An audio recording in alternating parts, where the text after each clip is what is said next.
दोस्तों, स्वागत है आपका आपके चैनल एग्ज़ाम राही में। और आज हम फ्रांस की क्रांति का पार्ट नंबर 2 पढ़ेंगे और उसमें देखेंगे कि फ्रांस की क्रांति कैसे शुरू हो रही है।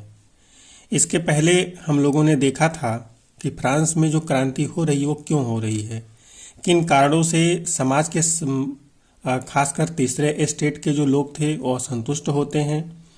और कहीं न कहीं कुछ ऐसे भी लोग थे जो प्रथम स्टेट से भी थे और द्वितीय स्टेट से भी थे। कुछ उसमें ऐसे थे विचारक जो इस व्यवस्था से खुश नहीं थे और उन्होंने भी इस क्रांति में कहीं न कहीं तीसरे स्टेट का, जिसमें किसान, वकील आदि लोग आते थे, उनका साथ दिया था।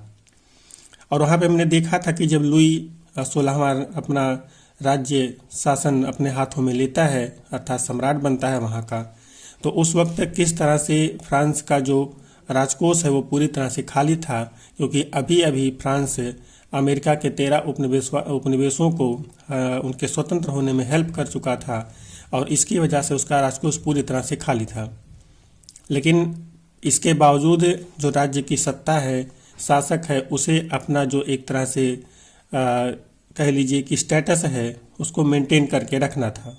उसी को मेंटेन करने के एवज में वो कहीं न कहीं टैक्स बढ़ाता है और उसी टैक्स बढ़ने के कारण, क्योंकि अभी फ्रांस में और भी तरह की समस्याएं थी, जिसकी वजह से जो उनका सबसे प्रिय भोजन था पाव रोटी, वो भी महंगा हो चुका था। लोग इससे त्रस्त थे ही, उनको खाने को नहीं मिल रहे थे, लेकिन राज्य ने इसके विपरीत उनके ऊपर टैक्स बढ़ा दिए थे, जिसके कारण लोगों में असंतोष बढ़ा। और असंतोष बढ़ने का एक कारण और भी था। आपने देखा होगा कि जो पादरी थे वो भी धार्मिक कर लेते थे और जो कुलीन थे वो भी कुलीन कर लेते थे, और साथ ही जो कर देने का सारा दारोमदार था, सारा भार था, वो सिर्फ और सिर्फ तीसरे स्टेट अर्थात जिसमें किसान आते थे, व्यापारी आते थे, वकील आते थे, इन लोगों के ऊपर था। अर्थात प्रथम और द्वितीय स्टेट के लोगों को कोई भी टैक्स पे नहीं करना था। तो जब खाने को भी नहीं मिल रहे हैं तो टैक्स कहाँ से पे किया जाए, और साथ ही जो टैक्स पे किया भी जा रहा था किसी तरीके से उसमें भी अब बढ़ोतरी कर दी जा रही है, और वो भी इसलिए क्योंकि उसे सत्ता पे एक तरह से सत्ता का सुख भोगना है, सत्ता के शान और शौकत को बना के रखना है। तो ये हमने देखा था कि जो क्रांति की पृष्ठभूमि थी वो यही थी।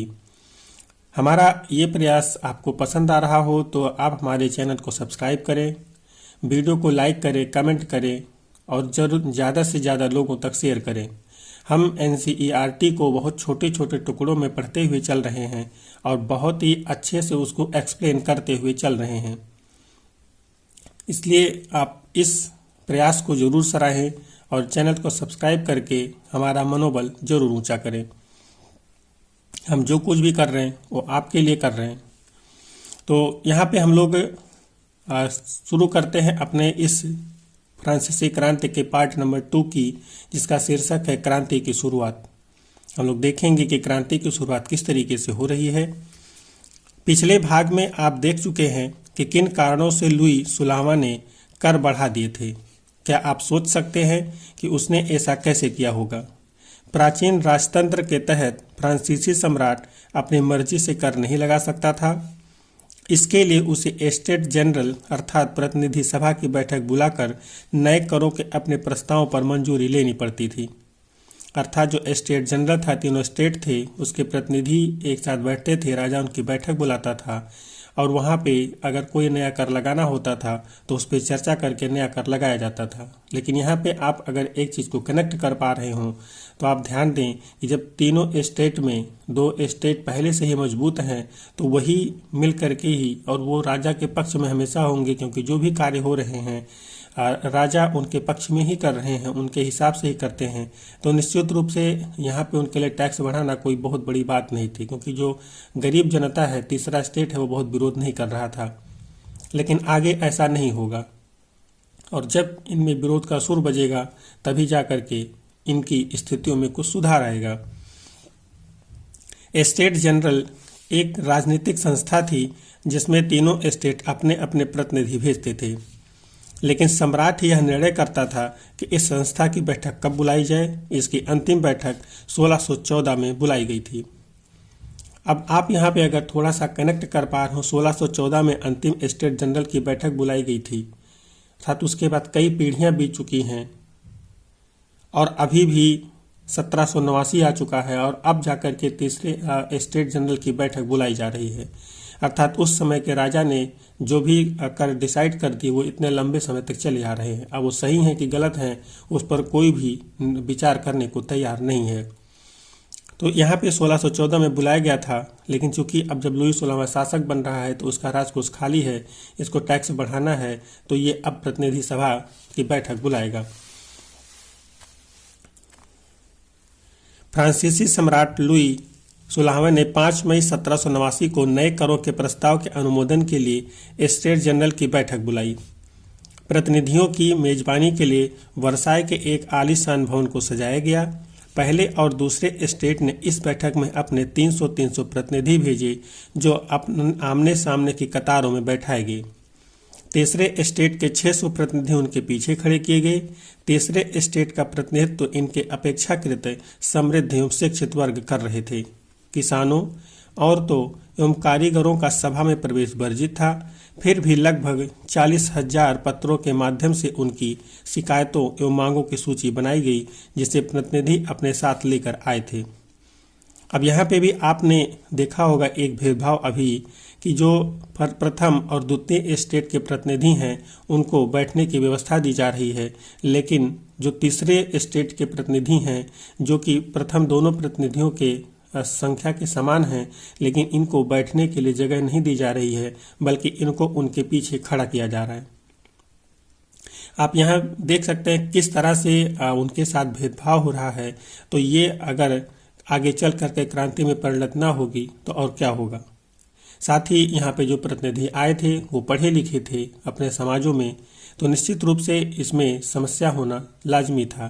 साथ ही इन सभाओं में किसान, औरत और जो कारीगर आदि होते थे इनको प्रवेश नहीं दिया गया था।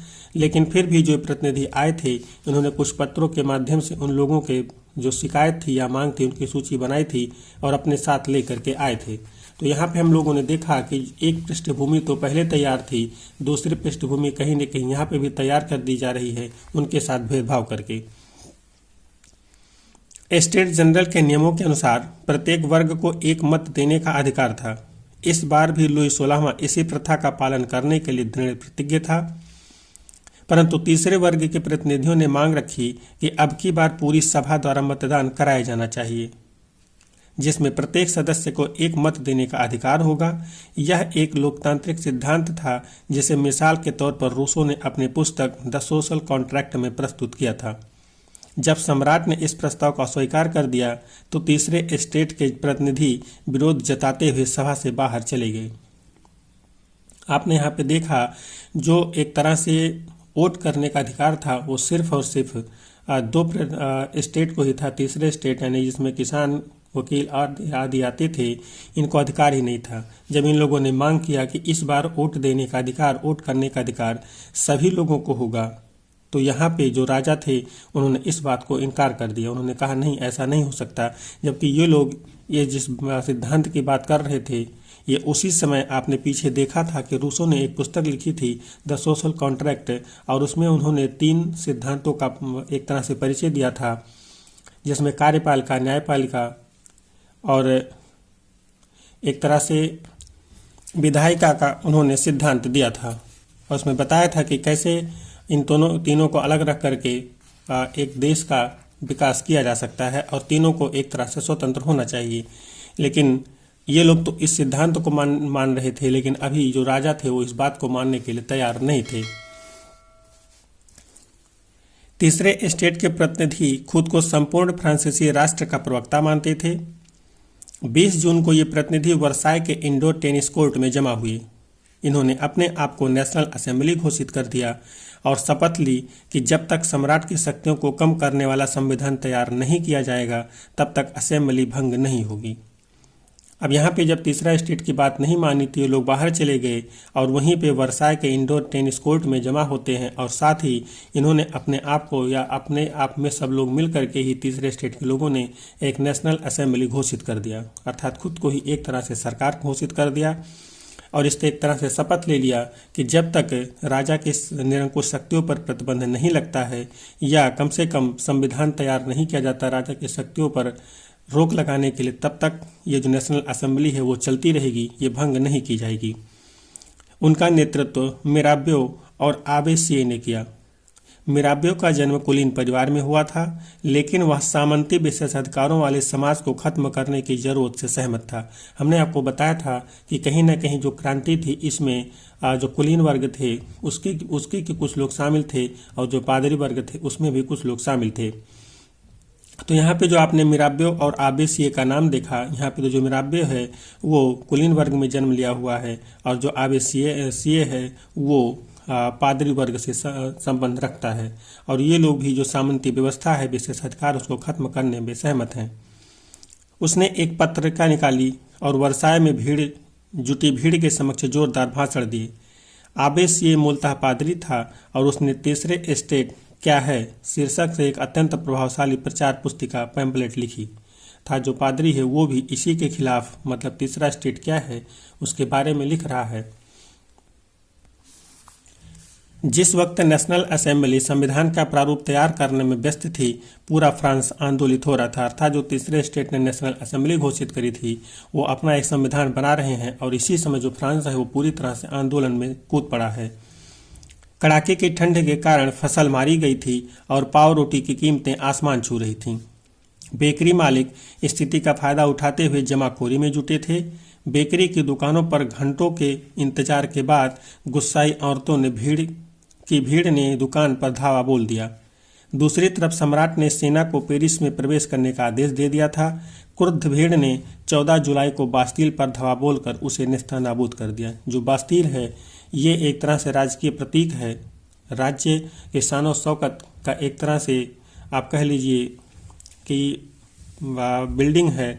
उसको 14 जुलाई को जो जनता है उस पर हमला करती है और उसे पूरी तरह से खत्म कर देती है। कहीं न कहीं आपने बास्तील का पता नाम जरूर सुना होगा। देहाती इलाकों में गांव-गांव यह अफवाह फैल गई कि जागीरों के मालिकों ने भाड़े पर लठैत लुटेरों को गिरफ्तार बुला लिए हैं जो पक्की फसलों को तबाह करने निकल पड़े हैं।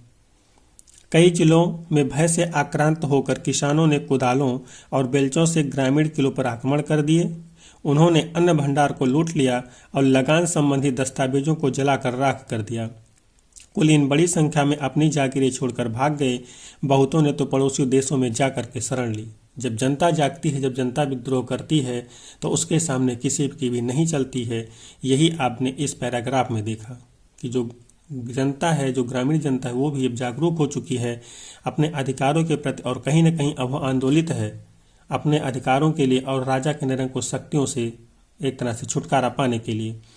साथ ही चूँकि वो अभी इस वक्त की जो महंगाई थी उससे परेशान थी, इसी वजह से उसका आंदोलित होना स्वाभाविक था।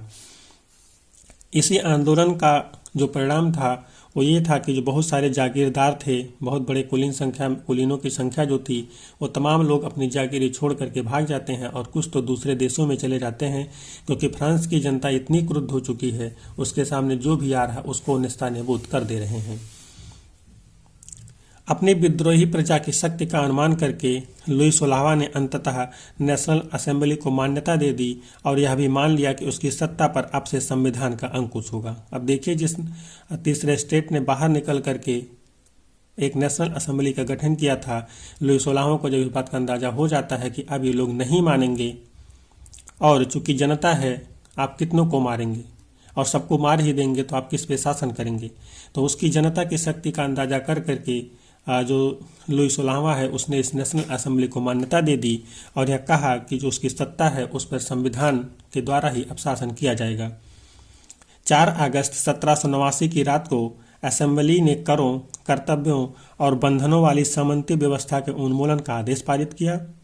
अर्थात जिस चीज़ से तीसरे स्टेट को खासकर समस्या थी उसी से संबंधित कानून को पारित किया गया, जिसमें आपने देखा था कि करों के संबंध में सबसे ज़्यादा प्रॉब्लम थी तो उस पर पारित किया गया। क्या क्या कर्तव्य होने चाहिए उस पर पारित किया गया, और जो बंधन अभी तक हुआ करते थे उसको भी ध्वस्त करने के लिए कानून पारित किए गए। पादरी वर्ग के लोगों को भी अपने विशेषाधिकारों को छोड़ देने के लिए विवश किया गया। अर्थात जो पादरी थे एक तरह से कर भी नहीं देते थे, और जो तीसरा स्टेट था उससे कर भी लेते थे, और वो जो कर होता था राजकीय कोष में ना जा करके पादरियों के कोष में जाता था जो चर्च हुआ करते थे उसमें जाता था। और इस वक्त जो चर्च थे वो बहुत ही अमीर हो चुके थे। तो यहाँ पे जो पादरियों के विशेषाधिकार थे उसको भी छोड़ने के लिए आदेश दिया गया, धार्मिक कर समाप्त कर दिया गया और चर्च के स्वामित्व वाली भूमि जब्त कर ली गई। इस प्रकार कम से कम 20 अरब लिप्रे की संपत्ति सरकार के हाथ में आ गई। अब आपने देखा कि जैसे ही धार्मिक कर समाप्त किया जाता है, चर्च के स्वामित्व की जमीन समाप्त की जाती है और उस पर कब सरकार अपने अंडर में लेती है, तो सरकार को 20 अरब की संपत्ति हाथ लगती है। अब आप 20 अरब से अंदाज़ा लगा सकते हैं कि उस वक्त में 20 अरब की क्या संपत्ति रही होगी। अभी जो वहाँ का एक तरह से राजकोष खाली था उसमें कितना सारा धन एक साथ आ जाता है, जबकि यही धन अभी तक चर्चों के द्वारा लूट करके जनता से रखा गया था, उनको परेशान करके रखा गया था। तो निश्चित ही स्वाभाविक ही इस क्रांति में जो ग्रामीण जनता और खासकर तीसरा स्टेट जगह उस पे इन लोगों का जो अत्याचार था वो जिम्मेदार था। फ्रांस संवैधानिक राजतंत्र बन गया, अर्थात अब यहाँ पर भी जो राजतंत्र और संविधान के द्वारा चलेगा। नेशनल असेंबली ने सन 1791 में संविधान का प्रारूप पूरा कर लिया। इसका मुख्य उद्देश्य था सम्राट की शक्तियों को सीमित करना। एक व्यक्ति के हाथ में केंद्रीकृत होने की बजाय अब इन शक्तियों को विभिन्न संस्थाओं, विधायिका, कार्यपालिका एवं न्यायपालिका में विभाजित एवं हस्तांतरित कर दिया गया।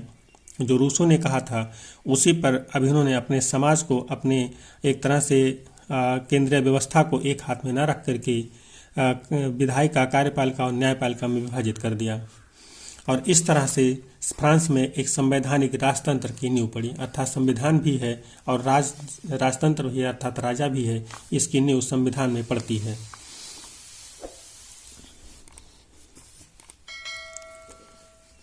सन 1791 के संविधान ने कानून बनाने का अधिकार नेशनल असेंबली को सौंप दिया। नेशनल असेंबली अप्रत्यक्ष रूप से चुनी जाती थी। सर्वप्रथम नागरिक एक निर्वाचक समूह का चुनाव करते थे जो पुनः असेंबली के सदस्यों को चुनते थे। सभी नागरिकों को मतदान का अधिकार नहीं था। 25 वर्ष से अधिक उम्र वाले केवल ऐसे पुरुषों को ही सक्रिय नागरिक का दर्जा दिया गया था जो कम से कम 3 दिन की मजदूरी के बराबर कर चुकाते थे। शेष पुरुषों और महिलाओं को निष्क्रिय नागरिक के रूप में वर्गीकृत किया गया था।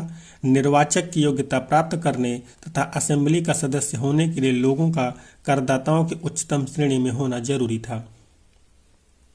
अब यहाँ पे आप देखेंगे फ्रांस की क्रांति से जो भी परिणाम निकलते हैं, लेकिन उसमें भी इस परिणाम को अगर आप भारत की स्वतंत्रता से कनेक्ट कर पा रहे हों तो यहाँ पे आपने देखा था कि भारत में जब भारत स्वतंत्र होता है उसी वक्त भारत के प्रत्येक नागरिक को वयस्क मताधिकार के आधार पर मताधिकार दे दिया जाता है।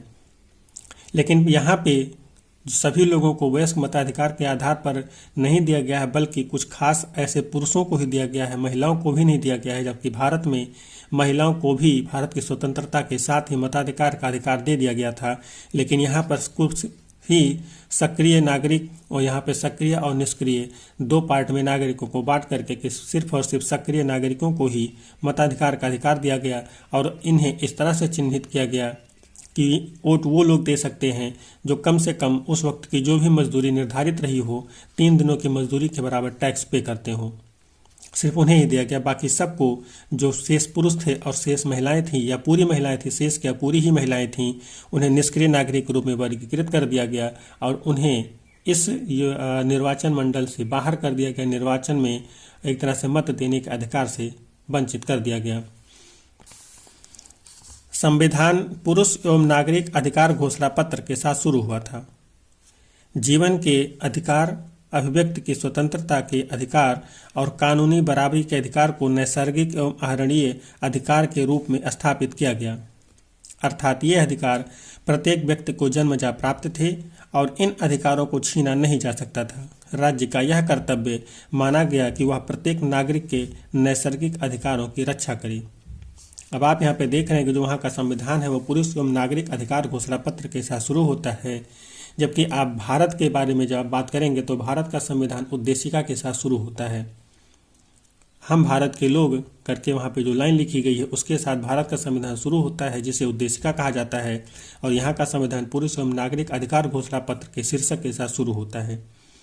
तो इस तरह से हम लोगों ने देखा कि जो फ्रांस की क्रांति है वो एक अपने अंतिम दौर में जाती है, और जो लोगों की कामनाएं थीं कि जो संविधान है उसके द्वारा राजतंत्र चलाया जाए वो एक तरह से साकार होता है। लेकिन कहीं ना कहीं अभी भी इस क्रांति का जो एक तरह से कंप्लीट मकसद अगर देखा जाए विश्व संदर्भ में, तो अभी भी लोगों को बराबरी का हक नहीं दिया गया है। सिर्फ कुछ लोगों के द्वारा ही अभी भी राज्य में हस्तक्षेप हो रहा है, अर्थात जो वोट दे रहे हैं उन्हीं का हस्तक्षेप माना जाएगा। जो सरकार चुनने की क्षमता रखते हैं वही कुछ गिने चुने लोग हैं। इसलिए कहीं ना कहीं अभी ये कहा जा सकता है कि क्रांति तो पूरी हो गई, लेकिन क्रांति का जो परिणाम निकलना था वो अभी पूरा नहीं हुआ। जब तक लोगों को पूरी तरह से स्वतंत्रता, एक तरह से अधिकार ना मिल जाए, सारे अधिकार एक तरह से सबको पास ना हो, कैसे कहा जा सकता है कि ये क्रांति अपने अंतिम दौर पे पहुंच चुकी है। लेकिन कहीं ना कहीं आगे चल करके इसमें तमाम चेंजेज होंगे। और अभी हमारा जो इसमें देखना था, हमने देख लिया कि जो फ्रांस की क्रांति थी वो कहाँ से शुरू होती है, कैसे लोगों में संतोष आता है, कैसे लोग एकजुट होते हैं, और कैसे बास्टील के किले को ध्वस्त किया जाता है, और कैसे एक निरंकुश राजतंत्र को संवैधानिक राजतंत्र में बदल दिया जाता है, और उस पर तमाम सारे प्रतिबंध लगा दिए जाते हैं। और जो समाज है उसमें भी तमाम तरह के प्रतिबंध और बंधन लगा दिए गए हैं। यहाँ पर आपके लिए चैप्टर के एंड में कुछ क्वेश्चन क्रियाकलाप दिए गए थे, जिसमें से 2 क्वेश्चन आपके लिए इम्पोर्टेंट हैं, उसको आप देखिए। पहला क्वेश्चन आपका है 1791 के संविधान में फ्रांसीसी समाज के कौन से समूह लाभान्वित हुए? किन समूहों को इससे असंतोष हो सकता था? मेराक ने भविष्य के बारे में कौन सा पूर्वानुमान लगाए थे?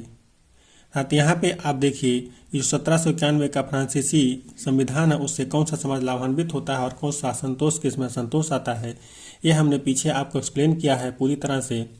आप इसके बारे में लिखिए और सोचिए कि क्यों और कैसे इसमें असंतोष और लाभ हो रहा है। और दूसरा जो क्वेश्चन है वो फ्रांस की घटनाओं से निरंकुश राजतंत्र वाली प्रसा ऑस्ट्रिया, हंगरी या स्पेन आदि देशों पर पड़ने वाले प्रभाव की कल्पना कीजिए। फ्रांस में हो रही घटनाओं की खबरों पर राजाओं, व्यापारियों, किसानों, कुलीनों एवं पादरियों ने कैसी प्रतिक्रिया दी होगी? अब आपको यहाँ पे देखना है कि जो फ्रांस की घटना जिसमें हो रही है, तो उसी के समकालीन जो अन्य देशों में अलग अलग राजतंत्र हैं उनमें क्या फर्क पड़ा होगा, उन लोगों ने क्या सोचा होगा या क्या प्रभाव पड़ा होगा, और प्रभाव के बाद उन्होंने क्या किया होगा। साथ ही इन खबरों से, फ्रांस में हो रही घटनाओं से जो क्रांति हो रही है, इसकी खबर जब राजा, व्यापारी, किसान, कुलीन, पादरी आदि के पास पहुंच रही है अलग अलग जगहों पे, अलग अलग देशों में, तो इन लोगों की देखा है। तो आप इन क्वेश्चन को लिखने का प्रयास कीजिए। तो इसके साथ ही हमारा ये पार्ट यहाँ पे खत्म होता है। हम अगले पार्ट में इसी घटना के अगले चरण में मिलेंगे, आगे इस घटना के बाद क्या चीज़ें घटित हो रही हैं। तब तक के लिए आपसे सिर्फ एक निवेदन है कि अगर आपको हमारा ये प्रयास पसंद आ रहा है तो चैनल को सब्सक्राइब जरूर करें, जिससे हमारे आने वाले हर वीडियो की नोटिफिकेशन आपके पास पहुंच सके और आप हमारे इस प्रयास का फ़ायदा उठा सकें। क्योंकि NCERT आपको पढ़ाई तो हर जगह जाती है, लेकिन इस तरह से कि रीडिंग कर करके और उसके एक एक शब्द को, एक एक टर्म को समझाते हुए चलना, ये अभी तक मुझे नहीं लगता कि यूट्यूब पे इस तरह के प्रयास किए गए हैं। तो इसी आशा और विश्वास के साथ कि आप स्वस्थ हैं और अपनी पढ़ाई में निरंतर बने हुए हैं, मिलते हैं अगले क्लास में। तब तक के लिए जय हिंद।